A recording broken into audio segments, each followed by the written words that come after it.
அங்கேருந்து பார்க்குறதுக்கு எவ்வளோ பெருசாக இருந்துச்சு தெரியுமா காய்ஸ். அது எனக்கு ரொம்ப பிடிச்சி போச்சு. இங்கே பாருங்கள், தஞ்சாவூர் பெரிய கோயிலுக்கு போகணுன்னு ஆசைப்பட்டுட்டே இருந்தேன். இது யார் கட்டினது தெரியுமா காய்ஸ்? நான் சொல்கிறேன். இது வந்து ராஜராஜ சோழன் தான் கட்டினாங்க காய்ஸ். பாருங்கள், அங்கே மேலே என்னமோ ஒரு கொம்பு மாதிரி இருக்குது பாருங்கள். செம்மையாக இருக்குது, பார்க்குறதுக்கே எனக்கு ரொம்ப பிடிச்சி போச்சு. இல்லை ஏறி வேறு அதெல்லாம் பார்த்துட்டு வருவாங்கன்னு எங்கள் அப்பா சொல்கிறாரு. ஆனால் எனக்கும் தெரியல.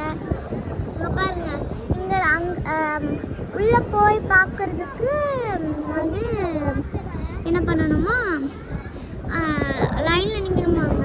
அதுக்கு பதிலாக இவங்க இங்கேருந்து போகிறாங்க. ஆனால் எனக்கு ரொம்ப பிடிச்சி போச்சு காய்ஸ். பாருங்கள், பார்க்குறதுக்கே ரொம்ப பெருசாக இருக்குது. ஓகே.